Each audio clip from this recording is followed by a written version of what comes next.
Ponto de Vista. Apoio Grupo Mendes.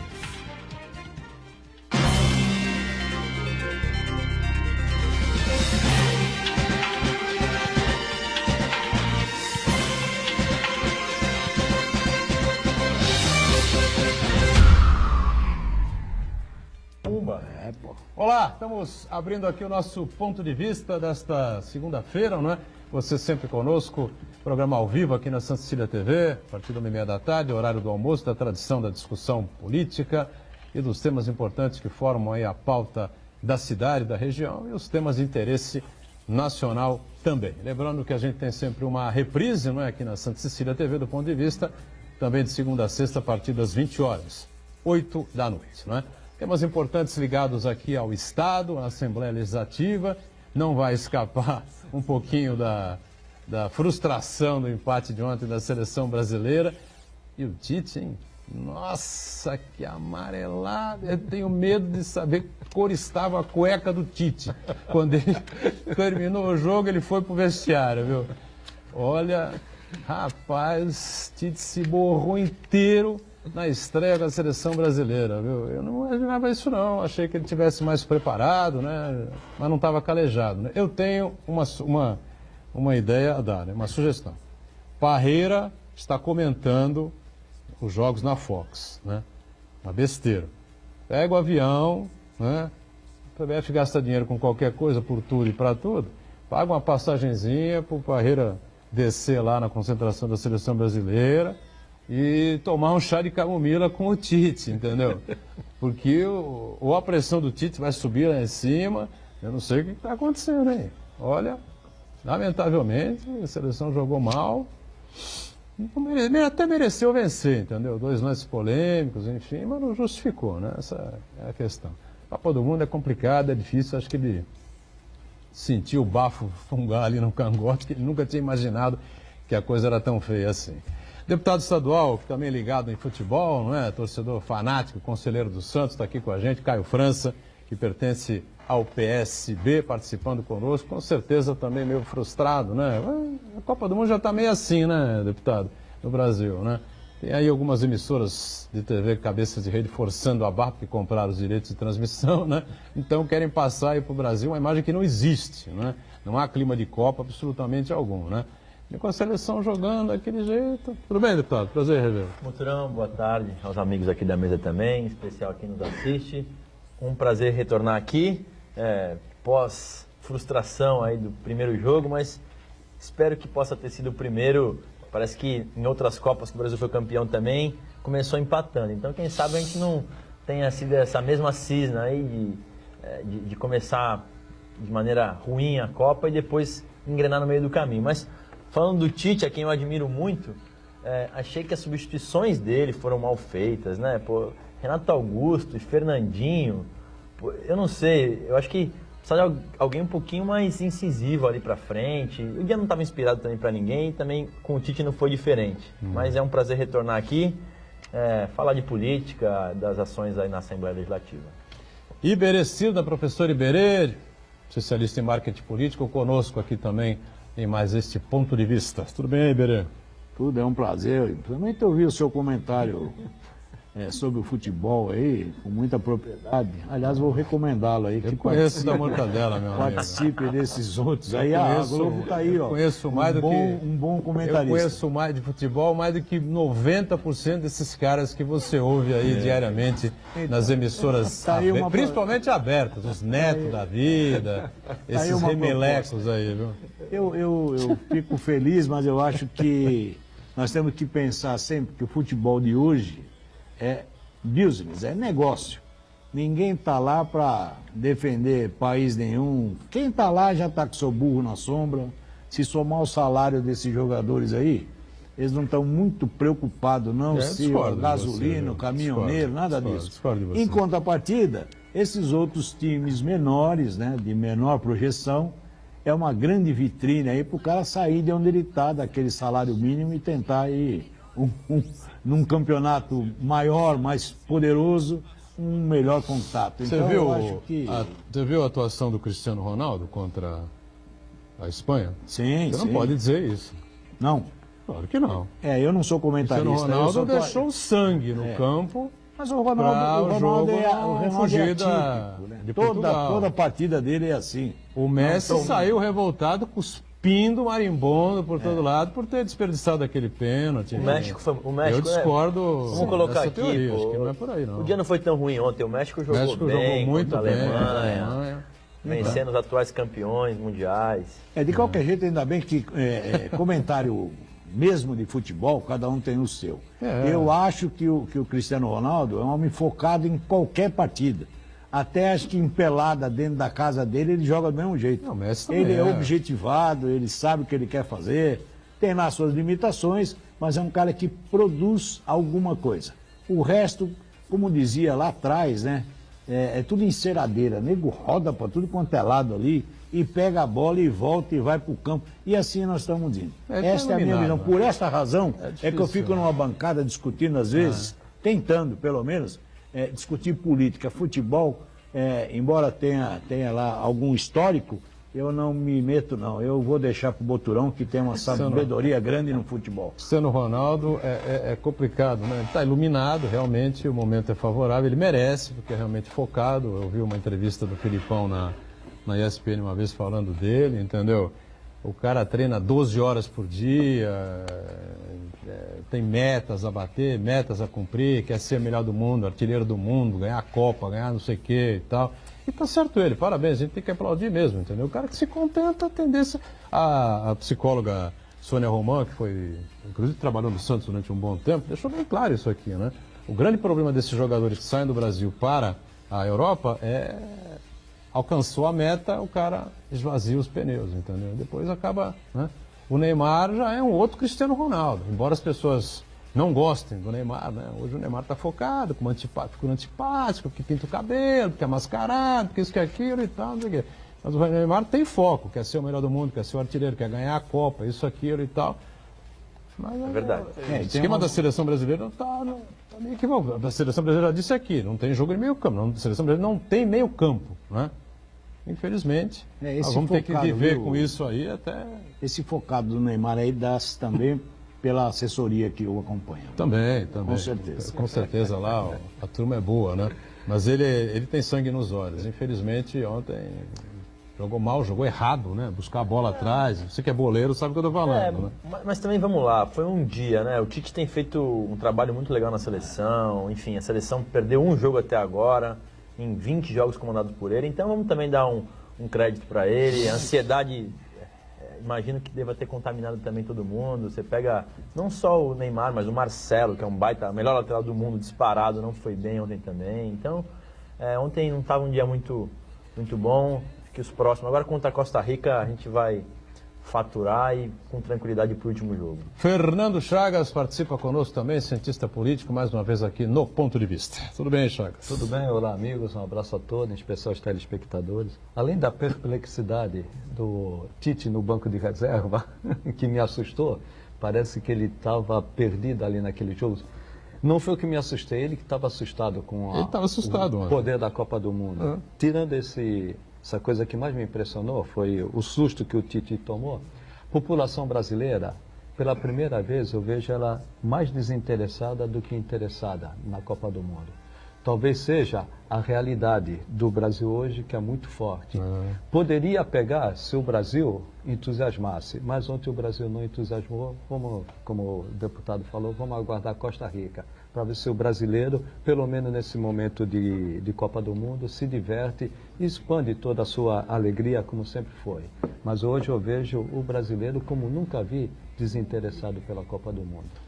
E o Marcos Santana, lá na ponta, sempre atento aí às transmissões que fazemos pelas redes sociais, a sua participação com a gente aí. E aí, Santana, tudo bem? Tudo bem, boa tarde a todos. Com relação ao jogo de ontem, a primeira coisa que a gente tem que deixar claro é também não depreciar a qualidade da Suíça. Aliás, é uma máquina de futebol. Não, calma. Em Copa do Mundo não tem jogo fácil. Não tem jogo fácil. Se a seleção está na Copa do Mundo, ela tem os seus méritos, né? Tem, inclusive os méritos defensivos, que é o chamado ferrolho suíço. Logicamente, não é um México, né? Eu ia falar Alemanha, não é um México, né? Não é uma Bélgica. Mas ainda assim, é um time que tem suas qualidades, que colocou dificuldades ao Brasil. Agora, o principal fator que eu vi ontem, quer dizer, o Brasil viu, é a parte emocional do Brasil, que a gente imaginou que aqueles problemas que enfrentamos em 2014, né, aquela falta de preparo emocional que levou o Brasil a ter uma tragédia em campo, né? Parece que esse time do Brasil não está capacitado para reagir a condições adversas. Vibração exagerada no gol Na do semana- Felipe Coutinho, não? Eu acho que depois do... Vibração exagerada do Coutinho, uma vibração exagerada, extrema. Como mas se... eu Não acho era o que último jogo, não era o final da Copa, né? Mas, pô, primeiro gol da Copa do Primeiro Brasil, gol da Copa. golaço, acertou Mas na aí depois gaveta. disso Pô, mas ele já aí, fez uns o 20 time desses relaxou, na né? carreira. Mas não na Copa, Copa. pô. Não no primeiro jogo. Não, tá tudo certo, bem. tem que exagerar. O problema é que eu acho que o Brasil parecia que a qualquer momento podia fazer mais um gol, Então, entendeu? Neymar E aí acabou dependência. passando. Neymar Acho que, na verdade, dependência. depois que apareceu o gol, que o Brasil fez o gol, o time relaxou, né? Aquilo que a gente comentou na semana passada, quando a gente recebeu a psicóloga Sônia Romão, que o nível de ansiedade se esgotou ali, né? Os jogadores ficaram relaxados demais, não ficaram ligados no jogo. O time recuou, não ficou centrado no objetivo, que era ampliar o placar, né? Acabou cedendo à pressão da Suíça, né? Mas seguindo E aí começa a Neymar dependência, né? Aí a coisa não acontece, E aí bola pra ele, bola pra ele, bola pra ele. A parte tática não funciona. É como a do Messi, né? A Messi dependência. A finalização também não funciona. Você vê que vários lances ali, faltou um pouco mais de capricho ali nos jogadores para finalizar a bola. Quer dizer, a parte emocional influenciou bastante. Mas seguindo o raciocínio do Marcos, o deputado, uma coisa que eu vejo que preocupa, quando o Brasil tomou o primeiro gol e o segundo gol contra a Alemanha, desandou. Ontem bastou um empate, não digo desandar, mas Também psicologicamente. não tinha, porque não tinha time Deu do uma outro lado pra fazer desestabilizada, desandar, né? E dali eles se perderam. Totalmente. Agora, nós não vamos comentar a história do árbitro de vídeo aí, Butrão? Só pra passar assim, batido? não? Eu assisti o jogo pela Sport TV, né? E o pessoal na Sport TV é um pouco mais comedido. O Muricy foi vetado, né, pelo departamento médico. Ah, é? Não pôde comentar, teve um destripa lá, né? Tá. Estomacal, intestinal, acho que foi, né? E aí o Lédio Carmona teve que substituir o Muricy. Então o Muricy passa uma visão tática impressionante, né? Brilhantes comentários do Muricy durante as transmissões da Sport TV, né? E aí ficou aquele comentário mais burocrático, né, dos jornalistas, né, comentaristas, que não tem a visão de campo que tem um treinador campeão, vencedor, como é o Muricy Ramalho, né? Mas depois eu vi hoje pela Globo, né, que o Galvão Bueno quase tentou suicídio, né? Faltou descer da cabine para Pirocou, E o Arnaldo queria descer também. da cabine para agredir o árbitro e tal, estão roubando o Brasil na Copa. Ó, isso aí é desespero de audiência, né? A Globo gastou milhões aí nessa brincadeira e está tomando um ralo dos programas paralelos aos Jogos da Copa do Mundo. Os jogos saem do ar, a Record e a SBT sobem a audiência, crescem a audiência. Como é que é? Central da Copa, não sei o que. Ninguém está querendo saber de nada disso. Ninguém está querendo ver, o pessoal prefere ver noticiário, filme e tal, do que ver essas bobagens todas aí, esses ufanismos aí que a Globo inventa. Então perdeu madrugada, perdeu fim de noite, pelos últimos 3, 4 dias aí estão tomando ralo. E evidentemente que isso chega no ouvido do principal narrador, o homem mais forte do esporte da Globo, que é o Galvão Bueno, que com o microfone na mão soltou a borracha lá para ver se justificava alguma coisa. Agora, você achou que foi falta no Miranda? Eu, quando vi o lance de prontidão, achei que não foi falta, mas depois Então eu não vi foi pelo falta. replay. Não, foi, pô. Foi falta. O que A não foi câmera lenta pênalti, não na vale, minha cara. opinião. A câmera O lenta que não não vale. foi o pênalti. O pênalti, pra mim, foi ali uma garra-garra e tal, até as duas mãos, mas faz parte do... Agora, o Miranda, embora mal posicionado à frente do zagueiro, ele dá um pulinho pra frente Miranda é uma e aí tragédia. acaba depois tendo um empurrão. O empurrão é suficiente para poder deslocar o cara. Talvez se o Miranda fosse um Você acha pouquinho que mais foi um empurrão efusivo... suficientemente forte para não deslocar o Miranda? não foi um empurrão de deslocamento, não foi foi. mas foi suficiente. Ainda mais assim, para ter esse instrumento na Copa, eu acho que deveria ter sido usado. Não no caso do pênalti. O pênalti eu achei que não houve no Gabriel Jesus. Mas Eu acho que empurrão, até eu acho foi. que foi. Eu acho que no caso do gol da Suíça. Suíça foi acionado, mas como os árbitros de vídeo não detectaram nada, então segue o jogo. Pô, não detectaram nada também? Você achou também? Não, eles não interpretaram que não. Mas, deputado, eu vou pelo que o Boturão falou. 2-0, ganho de 2-0 o Brasil. convenceu. Foi pênalti, fez o 2-0. O gol... 2-1. Ah, anulasse o gol? Anulasse o gol. Ah, tá. Convenceu o E Brasil. desse- Não, mas Não, assim, não convenceu. vamos jogar aberto. Não é que convencer, mas, meu amigo, faz 3 pontos, vai pro segundo jogo com tranquilidade. estreia sempre e é um aí jogo outra meio pegada. complicado. Estreia sempre é um jogo Claro, difícil, não foi bem o jogo do Brasil. O ontem. Brasil ele vai se classificar. Ele vai pegar a Costa Rica? Não, ele vai pegar. Será que a Costa Rica... Não, eu acho mais difícil contra a Sérvia, mas contra a Costa Rica vai... Companheiro, o Tite estava da cor Tava. dessa mesa. Da Perplexo. cor da nossa mesa branca aqui. Isso não é uma coisa normal. Não é pouca coisa. Eu tô falando, não tô brincando, gente. Põe o Parreira ontem no avião e leva o Parreira lá. Pra sentar com o Tite e falar, velho, ninguém te falou que era assim, então deixa eu te explicar. Olha, eu e o Filipão sofremos um monte, porque isso aqui é broca, cara. Isso aqui é outra conversa. Isso aqui não é brasileiro, nem Libertadores. Nem ninguém vai levar a seleção como leva o time lá do Parque São Jorge, lá na seu Pito. Felipão também, Entendeu? depois do Pô, 7-1. não diga assim, pô. O Uriel Vilas Boas participa com a gente aqui já, e ele faz ele levanta uma questão aqui interessante, né? Quem comanda o Brasil dentro de campo, né? O capitão, Não a tem figura líder. do capitão. Ele fica não o tem Zito, capitão. Bellini, Luiz Pereira, outros, né? Fica mudando de jogo em Sócrates, jogo. né? De jogo para jogo ele muda o... Pois é, não tem uma referência dentro de campo não tem, também, não né? tem. Acho O comando, estranho isso né? também. O Ontem foi capitão o da seleção Marcelo. brasileira é óbvio, não é? O capitão da seleção não é óbvio quem é o capitão da seleção brasileira? O Nesse capitão da momento, seleção brasileira é o Thiago Silva. Agora tem aquele Thiago problema Miranda. lá do passado. Então, o Miranda é uma tragédia. Nossa, o Miranda vai matar a seleção brasileira. Escreve o que eu estou dizendo. Falei aqui no começo.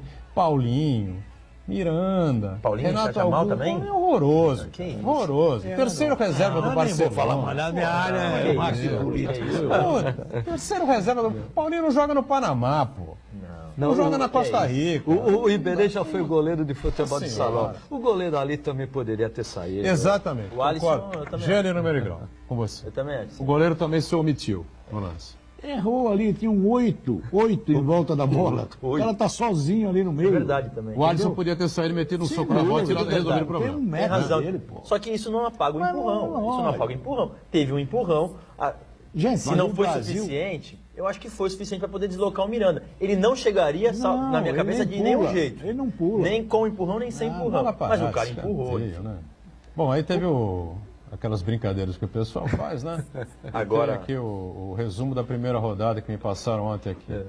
CR7, 3 gols, Messi perdeu o pênalti e o Neymar pintou o cabelo. Esse foi o resumo da primeira rodada da Copa do Mundo. Tá bom assim, não? O Neymar vai ser o homem da Copa e ainda nós vamos ter que Não, eu gosto muito do engolir Neymar. ele. Nós santistas, Não posso Neymar falar, e Robinho é. foram os dois jogadores que mais deram alegrias a gente Aliás, nos eu últimos sou 20 ainda, anos. eu né? sei que o Neymar joga muito mais bola que o Robinho, mas eu sou, na verdade, para quem da minha geração, Mais com Robinho 30 anos, ainda, mais né? Robinho que Por causa do por causa do 2002, né? Meus filhos também têm uma coisa mais com o Robinho, assim, do que propriamente... Não, com os dois, né? Eu sou Neymar Futebol Clube, sou fã do Neymar de carteirinha, mas o Neymar está extrapolando. Está extrapolando, o Neymar está exagerando, entendeu? Sabe? Nós já tivemos, Toda falta, Iberê, toda falta é motivo para ele se capotar no chão, fazer aquela cena teatral, a perna ser amputada. Meu Deus, parem as máquinas, tragam todas as ambulâncias, helicóptero para tirar o Neymar, levá-lo para a cirurgia. Agora, é o que parece. Né? Mas só, Todo vamos lance resgatar parece aqui. isso, Há pouco tempo atrás, ele num dos jogos aqui no Brasil, também foi péssimo. Vaiado, atiraram o ovo, fizeram o diabo. Em compensação, ele veio no Isso outro por obra jogo. do humano. Ele veio no outro jogo e arrebentou. Arrebentou. Entendeu? Então é assim. Não, ele é diferente. É impossível o Neymar arrebentar da maneira que a seleção brasileira está sendo escalada. É que nem o centroavante. E sem O jogo no meio Gabriel, campo. ó, Jesus, pelo amor de Deus, hein? Sem jogo no meio campo. A seleção brasileira não tem jogo no meio campo. A seleção brasileira não... Olha, aquilo que eu falo do Paulinho é o seguinte. O Paulinho é um jogador medíocre. Medíocre. Se você olha para o time da Alemanha, você vê Toni Kroos, né? Se você olha para a França, você vê Pogba. Se você olha para a Espanha, você vê Andrés Iniesta. Olha para a seleção brasileira, você vê o Paulinho. Vamos para o intervalo, senão eu vou chorar aqui. Já voltamos já para falar de coisas mais ligadas aí realmente ao Estado e ao país, e às eleições que vem por aí. Já, já.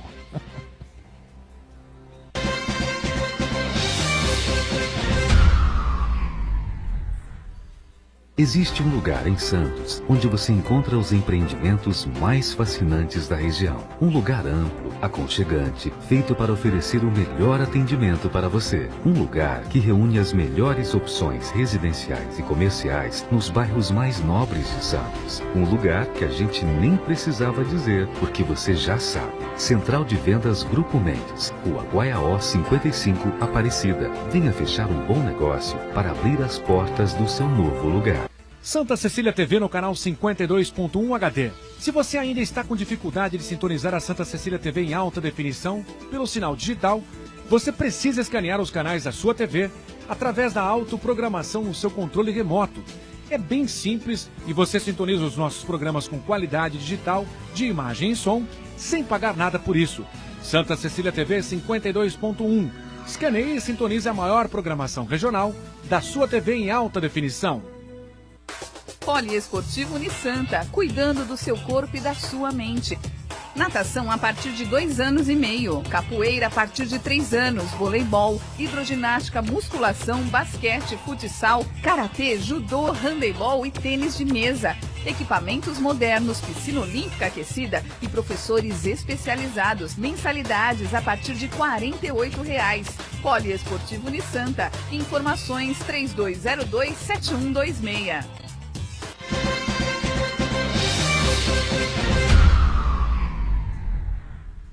Criador. Muito bem, na sequência aqui do ponto de vista com o Caio França, deputado estadual do PSB, Iberê, o Chagas e o Marcos Santana, né? A gente tem essa polêmica toda que surgiu recentemente quando a Assembleia Legislativa, o Caio, aprovou aí essa mudança do teto salarial do funcionalismo, né? E isso pode gerar um rombo aí nas contas públicas do Estado. O governador Márcio França, inclusive, esteve recentemente em Brasília, no STF, né, com a ministra Carmen Lúcia, que é a presidente do Supremo, discutindo, entendendo se isso realmente precisa ser colocado em prática agora, né, se pode prorrogar, enfim, uma situação, enfim. Como é que isso foi aprovado na Assembleia? Eu sei que você não foi favorável a essa mudança, pelo menos nesse momento, né? Explica pra gente aí. Olha, primeiro é importante esclarecer, né, porque teve muitas informações errôneas relacionadas à PEC. A PEC trata de servidor público que está no teto dos salários, portanto, os servidores que ganham o limite. E o limite hoje é o salário do governador, na época, Geraldo Alckmin, e hoje Márcio França. Muitos servidores já estão há muitos anos lá e, como o governador não reajusta o seu salário, eles travaram no salário do governador. 21 mil e 22, 22 mil, uma coisa 22 assim, mil aproximadamente. 22 mil reais. Bruto, né? Deixar bem claro. Bruto. Na sua grande maioria, são auditores fiscais de renda, trabalham na fazenda pública do Estado. Na sua grande maioria. Tem alguns coronéis, alguns delegados, pouquíssimos professores universitários. E procuradores também. E alguns procuradores. Porque chegou a falar, não, estão aumentando o salário dos próprios deputados e tal. Então, para deixar bem claro isso, não tem nada a ver com o salário dos parlamentares. Deputado ganha abaixo do governador? Não, né? Abaixo do, ganha 75% do que ganha um deputado federal. Então, vamos lá. Explicado isso, eu entendo, assim como já havia falado na primeira votação, infelizmente na segunda votação não havia combinado de colocar o projeto em pauta, e aí a nossa bancada estava em obstrução, eu não estive presente, mas votaria contra se assim estivesse, como fiz na primeira votação, colocando a bancada em obstrução e inclusive discursando contra, orientando a bancada a votar contra. Por que eu entendo que nesse momento não é razoável? Porque, primeiro, nós fizemos um aumento alguns meses atrás de 3,5% para todos os servidores, 4% para os professores e 7% para os policiais. Como é que você justifica uma diferença dessa para um servidor e para outro servidor? E mais, a diferença para quem já ganha mais. Em tese, para a elite do servidor público. Né? Eu expliquei, eles estão há muitos anos sem o reajuste. Só que o momento que a gente vive não permite um aumento como esse. Esse aumento, Boturão, ele é escalonado. Então também não é para esse ano, nem para o outro. Ele escalona 4 anos para frente. E aí eles fizeram, claro, uma pressão muito grande, já tinha sido aprovado em primeira discussão, é uma PEC de autoria do deputado Campos Machado, mas que foi assinado por diversos outros deputados também. Nós tentamos lá provocar uma dificuldade, e hoje o que existe, na verdade, é uma dúvida jurídica em relação à PEC. Por quê? PEC, como vocês sabem, não passa por sanção do governador. Ela é simplesmente promulgada pela Assembleia Legislativa. Como é uma PEC, ela é só promulgada. Então o governador não tem a discricionalidade de vetar ou não vetar. Ela promulgada, ela passa a ter efeitos. Porém, tem um impacto nas finanças. Tem impacto nas finanças. E mais do que isso, Chagas, esse ano, como é um ano eleitoral, o governador não pode dar aumento durante um lapso de tempo. A dúvida jurídica é, tudo bem que é uma PEC que não passa pelo governador, mas você está mexendo com salário. Isso não está restrito também nesse momento? Então essa é a dúvida que será arguida no judiciário e por isso também essa instabilidade que envolve tudo isso. Vale lembrar, nós defendemos a valorização do servidor público. Claro. Eu entendo que no estado de São Paulo, ao longo dos anos também, nós tivemos muita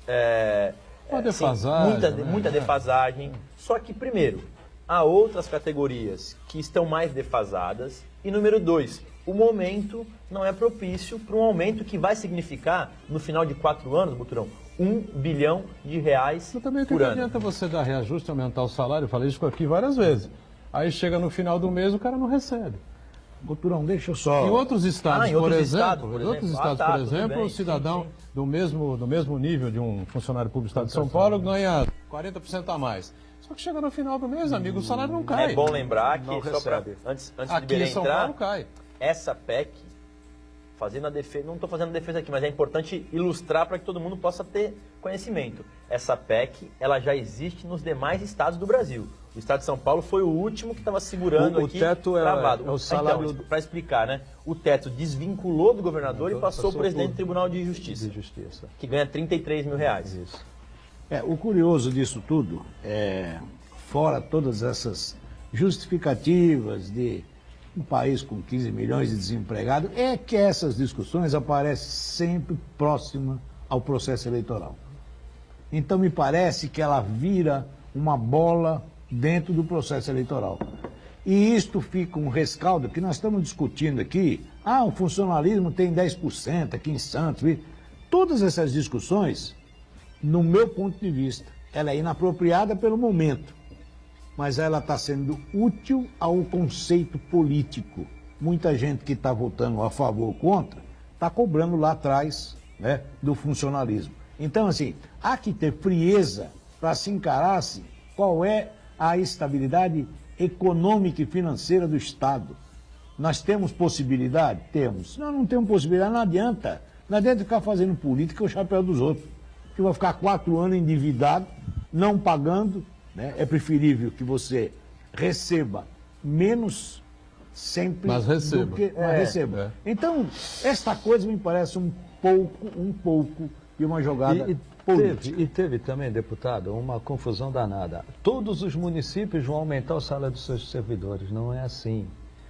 Cada município tem competência para aumentar o salário do prefeito e dos servidores no limite. No limite. Não é automático. Essa pergunta foi muitas vezes feita, né? Então, automaticamente, todos os...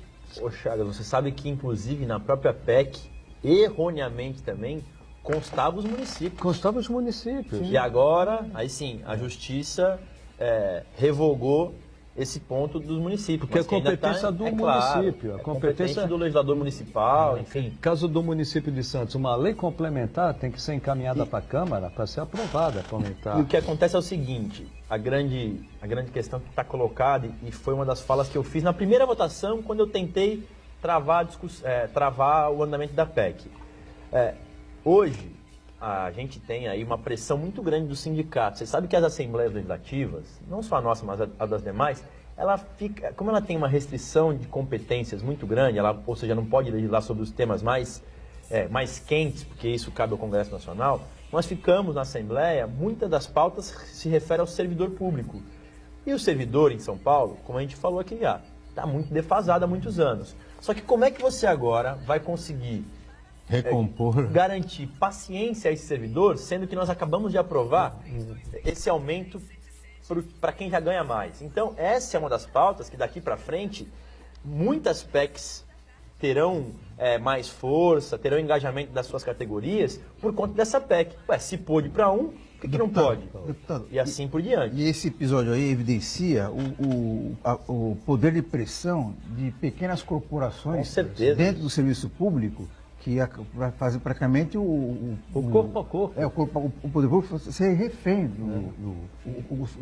de se apoderar de uma parte significativa dos recursos públicos. Né? A gente vê isso daí agora na categoria da Secretaria Estadual, mas vemos isso aí no governo federal também, na Receita Federal, na Polícia Federal, no Ministério Público, no Tribunal de Justiça, no Supremo Tribunal Federal e assim por diante. Quer dizer, uma parte significativa que tem poder de pressão. Muita gente critica apenas os políticos, né? As pessoas que são eleitas, né? Os deputados, vereadores, deputados estaduais, mas na verdade tem uma pequena corporação, pequenos grupos setorizados dentro do serviço público que fazem pressão e acabam sequestrando uma parte significativa de recursos que poderiam ir para educação, saúde, segurança pública, oferecer um reajuste mais digno para os demais servidores, mas na verdade essa pequena parcela se apodera desse Mas aí, Marcos, se me permite, exatamente esse raciocínio é que esses grupos vendem a ideia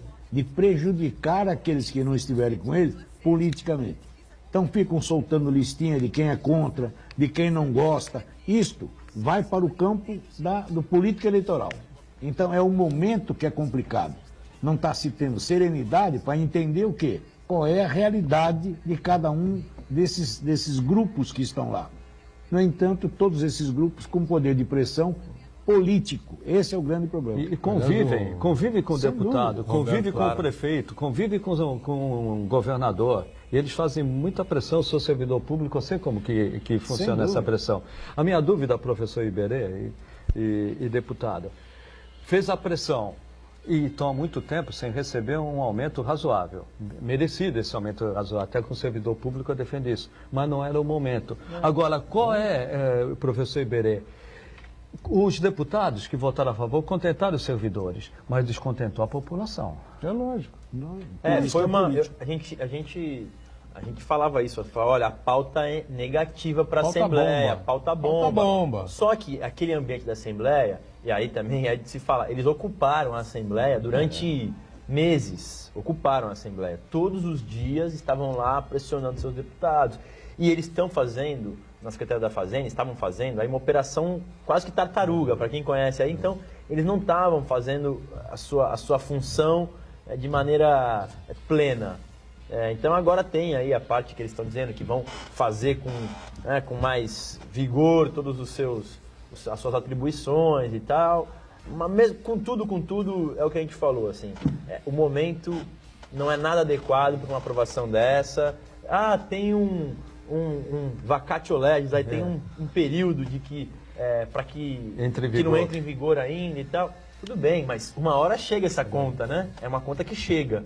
E foi assim também no Rio de Janeiro, foi assim em outros estados, e a gente tem que trabalhar para não deixar. E eu fiz até uma cobrança ao presidente da Assembleia, Cauê Macris, porque por divergências políticas, ele também permitiu que essa pauta pudesse chegar. Por quê? Ele, enquanto o governador Geraldo Alckmin esteve à frente, não colocou essa PEC para votar. Foi só uma semana depois que o Márcio França assumiu, ele colocou essa PEC para votar. E aí, mesmo eu tendo discursado contra e tal, etc. Mas o que acontece? Ninguém, nesse momento pré-eleitoral, quer se indispor com nenhuma categoria. Se tiver lá, o cara volta. Então, por isso que também tem que ter um discernimento. E aí, eu fiz uma cobrança ao presidente, fiz isso abertamente, então não preciso ter ressalvas aqui. Eu falei, presidente, mas o que mudou? Por que há tantos meses, há 2 semanas atrás você não colocou essa PEC e agora você colocou? Uma PEC que vai, claro, causar polêmica para o futuro. E para o futuro e para o atual governador, né? Que vai ter que responder uma série de questões, se vai dar, se não vai dar, se apoia, se não apoia, se vai fazer, se não vai fazer. E o Caio não está colocando os pingos nos is aqui, até por questões éticas, né? A verdade é o seguinte, Cauê Macris é tucano e apoia Dória, né? Portanto, há a previsão, né? Todos os veículos de comunicação, de pesquisa e toda a política paulista enxerga para o segundo turno da eleição do Estado de São Paulo, Dória de um lado, Márcio França do outro, né?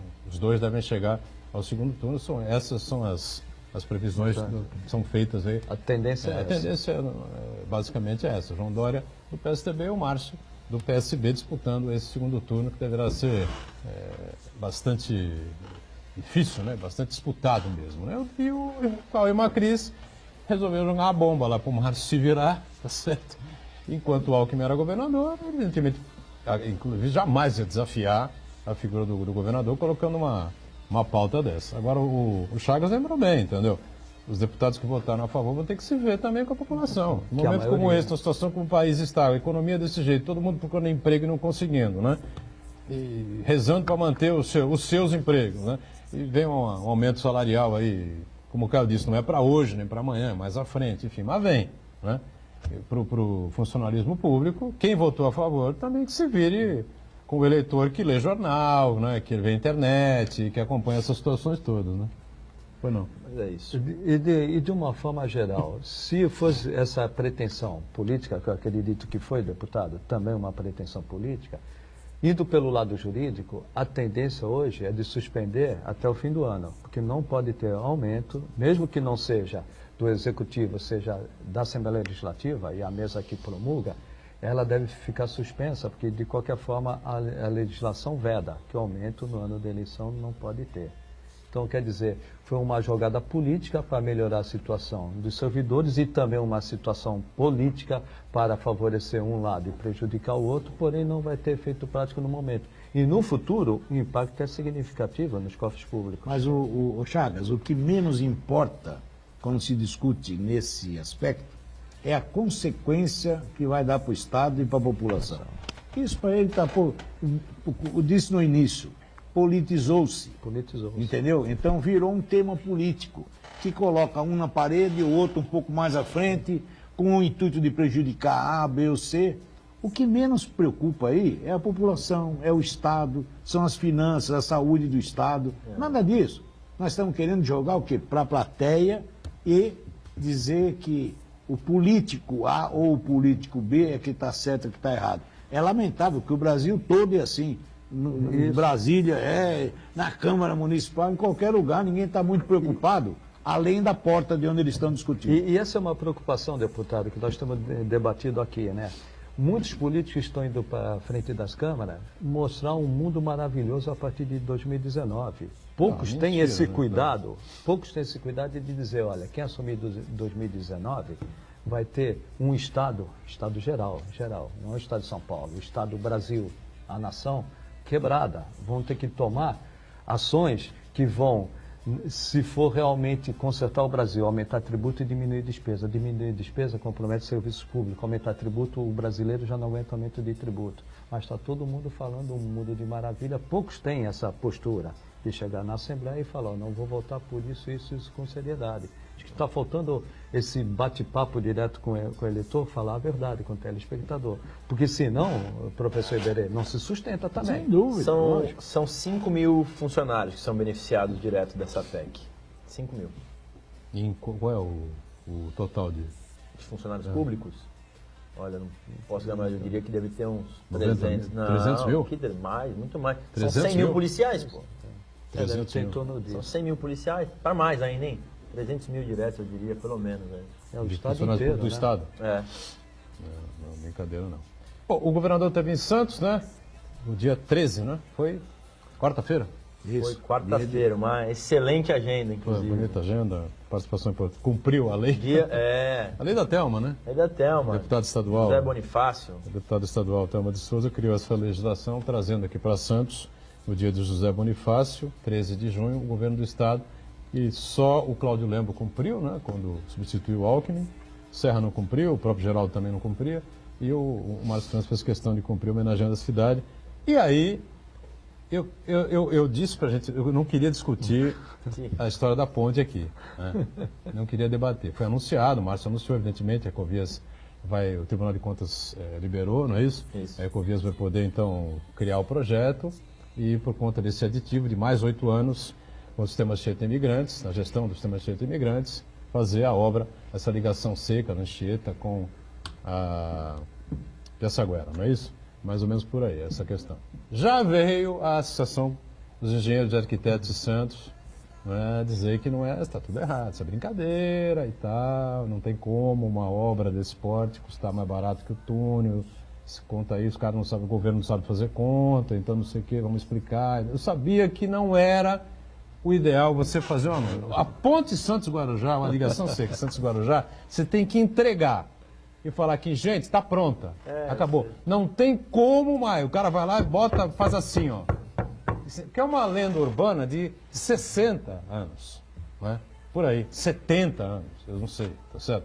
Então não é o Alckmin, não é o Márcio, não é, entendeu? Não é, as pessoas não acreditam, de maneira geral. E a primeira oportunidade que vem alguém para botar o pelo no ovo, como a Associação dos Engenheiros e Arquitetos Santos, através do seu presidente, que eu nem conheço pessoalmente, mas imagino que seja uma pessoa bem intencionada, né? Engenheiro ou arquiteto, não sei o que ele é, um técnico, mas ela disse que o cálculo não é esse, tá errado isso aí, o túnel era muito mais fácil, 700 túneis de 800 metros, a ponte tem 7 quilômetros e tal, não sei o quê.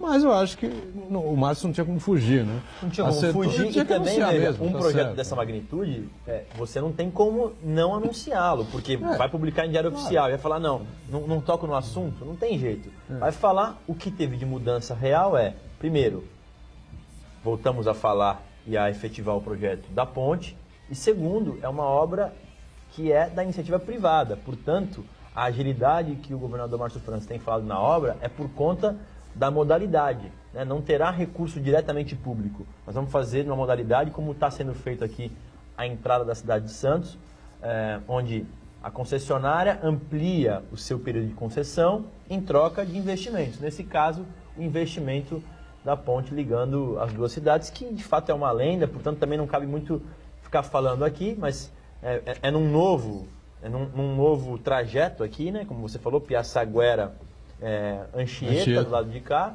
Então, a gente espera que essa obra ela possa iniciar ainda esse ano, para que no prazo, se eu não me engano, ele colocou de 2 anos, ela possa ser eventualmente concluída, né, se assim for o interesse, né, de quem estiver à frente do deputado, o Tribunal de Contas do Estado já confirmou que pode estender o contrato, prorrogar o contrato, exatamente, em troca da construção da... Perfeito. Isso já está certo. Está certo, porque pegou o mesmo entendimento que foi feito pela entrada de Santos. E aí, Buturão, eu sei que esse é o principal tema. Eu até falei para ele, você vai falar de tudo, mas o que vai chamar a atenção vai ser a ponte. Claro. Eu queria dizer, ele entregou aqui Isso é uma página no Jornal Ele entregou autorização sobre o histórico da ponte, você viu aquilo? Eu sei.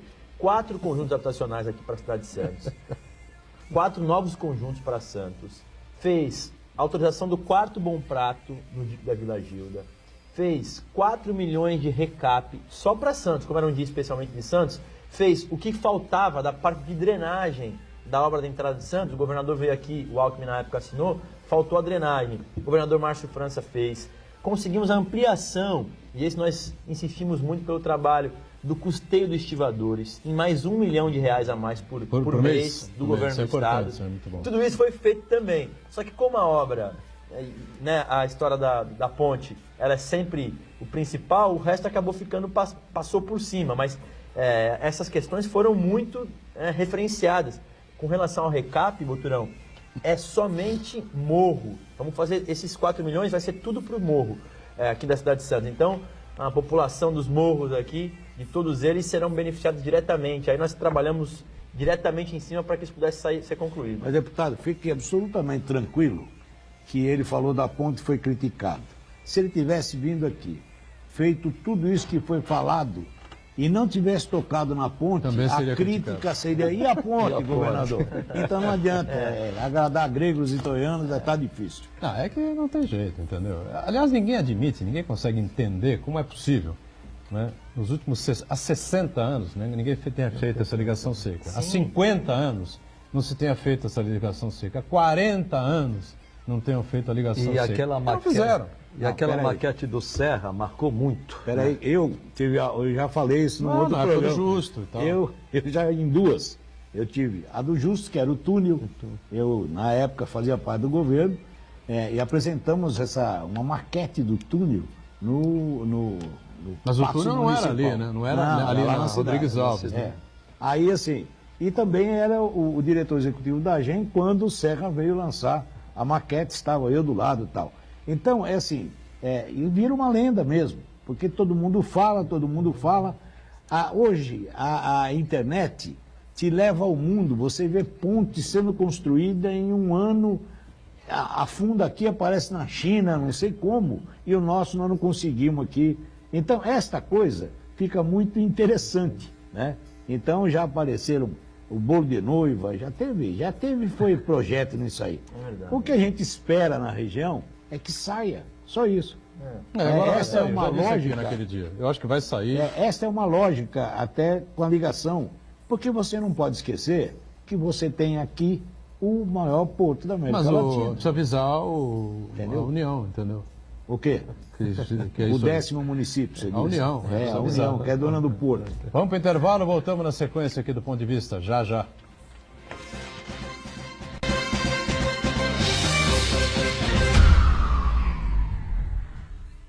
Existe um lugar em Santos onde você encontra os empreendimentos mais fascinantes da região. Um lugar amplo, aconchegante, feito para oferecer o melhor atendimento para você. Um lugar que reúne as melhores opções residenciais e comerciais nos bairros mais nobres de Santos. Um lugar que a gente nem precisava dizer, porque você já sabe. Central de Vendas Grupo Mendes, Rua Guaiaó 55, Aparecida. Venha fechar um bom negócio para abrir as portas do seu novo lugar.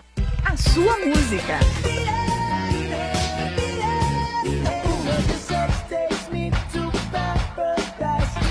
A sua notícia. 107,7 Notícias. O seu locutor. A sua promoção. Ligue agora 3234-1077. Participe você também e ganhe muitos prêmios. O seu cantor. A sua rádio. 107,7 Santa Cecília FM. Mistérios resolvidos. Curiosidades das principais celebridades do país. Dicas importantes para sua qualidade de vida. Programa O Guru com Roberto de Ogum. Exclusivo na programação da Santa Cecília TV. Acompanhe entrevistas e reportagens especiais. O Guru na Santa Cecília TV. A maior programação regional da sua TV.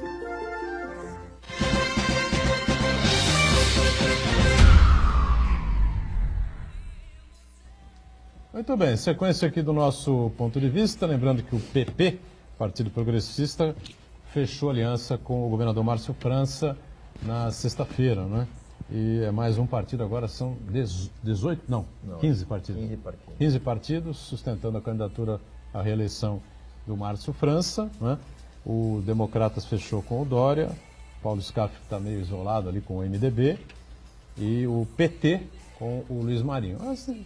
As candidaturas no estado de São Paulo acho que estão absolutamente definidas, né? Sim. Essas 4 são as mais cenário significativas, o cenário é esse, as mais fortes, né? E parece que fica aí uma coisa meio que... não sei se o SCAF terá condições só com o MDB de pleitear uma chegada ao segundo turno, né? Fica com um tempo de TV razoável, o MDB tem um tempo razoável, enfim. Mas do outro lado, o Márcio e o Dória terão tempos maiores e colocar o telespectador aí as suas informações, as suas mensagens, aquilo que pretendem para mais 4 anos, né, Caio? Eu penso que a tendência é a polarização entre o governador Márcio França e o Dória, não só pelo tempo de televisão, mas também pela engrenagem que foi formada. A chapa proporcional ajuda muito, né? Os candidatos a deputados estaduais, federais, o candidato ao Senado. Então, tudo isso acaba fazendo com que as duas coligações fiquem, né, muito parelhas, a gente um pouco à frente ainda do candidato do PSDB e com a máquina, né, Buturão, que sem dúvida também acaba sendo uma importante demonstração aí de como é que ele pretende conduzir o seu governo. Tem feito ótimo relacionamento com os prefeitos, com os mandatários, criou alguns programas, dentre eles esse de revitalização de vias aí que tem ajudado muito os prefeitos a resolverem seus problemas de pavimentação, ampliou aí o prazo para muitos prefeitos com problemas, com dívidas com relação ao Estado, obras atrasadas e tal, então conseguiu fazer uma ampliação desse período, criou outros programas aí como o próprio GEPOM, que ainda em julho deve ser colocado em prática já, menor do tamanho do que ele imaginava, mas vai ser colocado em prática, entre outras coisas. Então, acho que a polarização entre Márcio França e Dória vai ser inevitável, e o Paulo Scaff, além de tudo, além de ter dificuldade de não ter muitos parceiros no seu entorno, a própria chapa de deputados também acaba ficando preocupada, porque hoje eles têm 5 deputados estaduais, têm 3 federais, e para manter isso vai precisar fazer pelo menos uns 2 milhões, 3 milhões de votos na coligação, o que sozinho é sempre mais difícil. Lembrando que essa é a última eleição em que se pode coligação. Por isso todo mundo que não tem chapa pronta correu atrás para tentar também fazer coligação. Tem mais um fator aí que o Paulo Scaff insiste em tentar deixar de lado, que é o seguinte: o Paulo Scaff é o candidato do Michel Temer no estado de São Paulo, pro bem e pro mal, muito mais pro mal, né? Então o Paulo Scaff vai ter que explicar, tentar explicar o governo Michel Temer. Mas nem o Henrique Meirelles quer do lado do Michel Temer. Mas é um grande problema. Mas de qualquer jeito, Marcos, eu acho que assim, ele vai ser o Tércios dessa eleição, não tenha dúvida. Ele não vai abrir mão, não. Ele, nessa condição, concordo com o deputado está dizendo aqui. Está polarizado em 2, a gente já sabe disso. Mas o que passa na cabeça do Scaff, até pelo histórico do MDB, do estado de São Paulo, é que ele pese um pouquinho no segundo turno. Vai ser uma noiva desejada, né? E aí vai valorizar um pouquinho o seu cacife para lá e para cá. Então, acho que a terceira força continua sendo o Scaff, e que, no fundo, vai ajudar a decidir quem será o governador. É o meu ponto de vista. Deputado, acho que é por aí também. Muitos partidos buscam a maior coligação possível por tempo de TV. Qual a importância, na sua visão, do tempo de TV e a internet, as redes sociais nessas eleições? Não só para a candidatura do Executivo, mas também para os parlamentares. Sem dúvida, a internet passou a ter uma importância muito grande de um tempo para cá, e ela não pode ser desprezada. Mas eu ainda acho que a televisão ela é muito forte, ainda mais pelas mudanças que tiveram na legislação, né? Como a televisão passou a ter não só aqueles 30 minutos consecutivos que ninguém aguentava assistir, mas os spots, que são as inserções dentro da grade oficial de cada emissora, elas têm uma força muito grande, porque não dá nem tempo do cidadão mudar de canal. Tá na novela, pumba. Tá no jornal, pumba. Então, a televisão ela é muito forte nisso. E ela é da grande massa, enfim. Você está num mercado ali comprando coisa, tem um monte de gente assistindo a televisão e tal. Então, ela ainda é maior do que a internet, na minha concepção. Mas a internet não pode ser desprezada. Sim, claro. Ela tem aí demonstrado... Não sei até quando isso vai ser. Né? Nós vamos ter uma demonstração disso, muito clara, na eleição do Bolsonaro, por exemplo. Porque o Bolsonaro vai para a disputa com praticamente nada de televisão. Acho que é disso. Só na internet. Vamos ver o quanto isso vai conseguir se manter firme. Porque não é só... mas ele não precisa de televisão. Não é só isso. Ele será atacado, obviamente. Quem está na frente, a tendência é que todo mundo ataque ele. Então ele não vai ter tempo de se defender dos ataques que ele tiver. E muito menos de falar para os outros. Então ele vai ter que usar muito a internet para poder fazer isso. E eu não sei o quanto que isso vai se sustentar. E para a Assembleia Legislativa, deputado? Aí eu acho que é muito pouco. A não ser alguém que tenha acerte na televisão, aí faça uma fala, porque no restante é muito... você vai falar um pouco do que você fez, quem já tem mandato, vai falar meio que regionalmente o que você conseguiu fazer, mas é muito pequeno. Mas né, as redes podem ser fundamentais para aí a internet pesa mais, numa eleição proporcional pode pesar mais. É aquela velha história, quem disputou a eleição sabe, você não quer ficar fora da televisão, por mais que seja 10 segundos, mas dizer que aquilo ali vai ser uma puxada para a tua eleição, a não ser que você acerte muito na fala, que você consiga... ou faz como a história do Tiririca, que conseguiu pegar um negócio, o Enéas. Mas nos demais candidatos, ainda mais, vamos lá, no meu caso, eu tenho a minha força regional, eu tenho um voto praticamente distrital aí, aqui na região da Baixada Santista e no Vale do Ribeira. Então, você acaba ficando aqui nesse trecho. Agora, eu acho que ela tem um peso muito maior nas eleições majoritárias, ou seja, na eleição de governador e de senador também. Vale lembrar, esse ano são 2 senadores. Eu penso que a gente... Datena desistiu mesmo? A Datena não é candidato. Nada, né? Eu acho que não. Eu também acho que não. Acho que não. Primeiro porque ele tem hoje uma renda que nem se ele Nem que ele fosse, sei lá, no maior cargo do serviço público, ele conseguiria receber. E tem uma coisa, não, mas tem uma coisa também que eu acho que explica muito, é o seguinte, o Datena, ele é homem da televisão, homem do rádio, então ele tem um protagonismo muito grande, ele tem uma visibilidade muito grande. Em São Paulo. Se ele for pro Senado, ele vai ser mais um, né? Vai É. ser mais um. Então, O Datena ganha 500 mil reais por notoriedade mês, dele se vai eu não me engano. virar Então, fumaça. assim, para ele, e mais do que a renda, porque, claro, a vida dele deve ser estabilizada por tudo isso, mas é a exposição que te dá também disputar uma eleição dessa. A gente viu o Luciano Huck aí, que no início estava dizendo que ia, que não ia e tal. Depois, assim, no primeiro dia que ele colocou a cabeça para fora, foram falar do jatinho dele, não, da casa que ele tem em Angra, que foi em parceria com os advogados do Sérgio Cabral, que é a mulher. Ou seja, é uma exposição da vida também. Foi pelo BNDES o jatinho. Como é que pode uma coisa dessa? Eu vejo assim, o Pio está, a partir do momento, eu 40 anos aí assessorando políticos, eu acho assim, a primeira pergunta é essa, né? A sua vida será virada do avesso. Então, ser homem público é especial. O ser do homem público, ele virou aí, descobriram até, né, que o Caio era centroavante e não marcava gol, quer dizer, vai se buscar absolutamente tudo. Então, é difícil, às vezes, para alguém dizer assim, eu quero ser candidato. Vai, põe a sua cara ali, eu tenho histórico, que você, tudo bem. Dá para você explicar de onde veio sua fortuna? A Gá falou, não, então é melhor ficar como está. Então, ser homem público, ele primeiro precisa ter, e eu acho que é o que nós estamos precisando, é conhecer bem os homens públicos, né? E quando a gente estava falando aqui da estratégia de marketing, uma coisa que é imprescindível é o físico. O candidato virtual, ele está se extinguindo cada vez mais. Então, quando o Caio diz assim, olha, ele está sendo humilde, ele está dizendo que eu sou distrital. Por quê? Porque em qualquer lugar que você vá, você encosta nele, você pega, o povo viu, vai lá pro Vale do Ribeiro, ele vai. Quer dizer, esta figura concreta é que faz a solidez do político.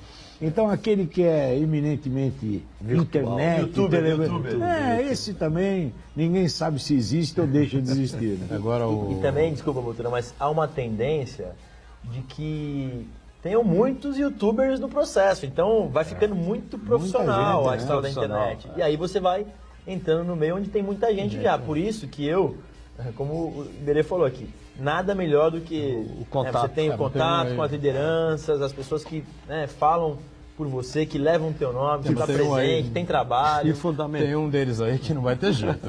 Esqueçam, porque vai ser teu colega a partir de março do ano que vem, não vai ter como segurar essa cara. Com certeza.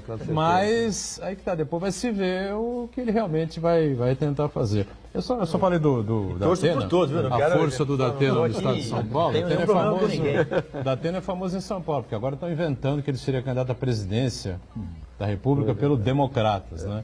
Se sair do estado de São Paulo, a audiência da Bandeirantes, ela vai no pé, bicho, entendeu? Você vai ter que explicar lá no Mato Grosso, lá em Minas Gerais, quem é o Datena. Aqui em São Paulo e Rio ele tem um nome muito bem colocado e tal, audiência muito forte. E o PSB, afinal, nacionalmente? Já, nada fechado, nada vai acabar fechado ficando ainda. liberando aí Olha, o que estados? acontece, né, Buturão? Depois da morte do Eduardo, você sabe, ficou difícil. existe um vácuo aí de principal liderança. A gente aqui tem muito mais relação, todos sabem, com o Geraldo Alckmin, já é notório que o nosso apoio será dele, independente do que o partido faça. Há uma considerável força do partido no Nordeste, que também preocupada com a sua reeleição, defende inclusive até aliança com o próprio PT novamente, e uma outra parte que defende com Ciro Gomes. Então, nessa trincheira aí de não decisão, a gente tem defendido que, se for nessa história, para que o partido possa ficar neutro na eleição presidencial, e aí cada candidato a governador possa ter mais condições de defender o que pensa e com quem melhor se relaciona. No nosso caso aqui, todos sabem que é com o ex-governador Geraldo Alckmin, e cada um vai acabar defendendo a sua tese. Eu estou muito convicto que nessa eleição a gente precisa, e o tempo vai mostrar isso, que a folha de serviços prestados de cada um. Né? Então eu acho que mesmo hoje, o governador Geraldo Alckmin, ex-governador Geraldo Alckmin, não crescendo muito nas pesquisas, acho que na hora certa ele terá o seu crescimento mais consistente, vai ter tempo de poder mostrar o que fez por São Paulo e o que poderá fazer aí no momento que o Brasil precisa de estabilidade. Nós falamos disso aqui um pouco no começo, né? Sobre gastos e tal. Do Alckmin você pode esperar tudo, menos um governo instável. Então, é nisso que eu acredito e é essa a defesa que eu farei durante o processo eleitoral também. Muito bem, em cima da hora aqui, a gente agradece ao Caio França, deputado estadual, com a agenda aí super apertada, mas quebrou o galho e veio aqui com a gente, dar o recado e participar conosco. Valeu, obrigado, Caio. Até obrigado, Boturão, aí sucesso pelo convite, para você. Um abraço aos amigos e a todos aqui. Iberê está sempre com a gente, como o Chagas, o Santana diariamente conosco, e nós, junto com você, ao vivo, ponto de vista 1h30 da tarde, aqui na Santa Cecília TV, com a reprise para você conferir às 20 horas, 8 da noite. Tchau, obrigado, gente.